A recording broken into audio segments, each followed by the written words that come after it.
দেশের প্রতি অনুগত থাকিব দেশের একতা ও সংহতি বজায় রাখিবার জন্য সর্বদা সচেষ্ট থাকিব অন্যায় ও দুর্নীতি করিব না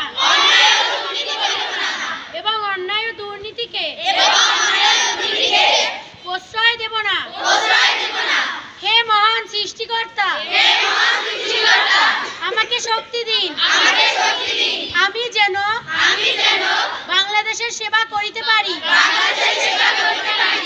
এবং বাংলাদেশকে একটি শক্তিশালী আদর্শ ও বৈষম্যহীন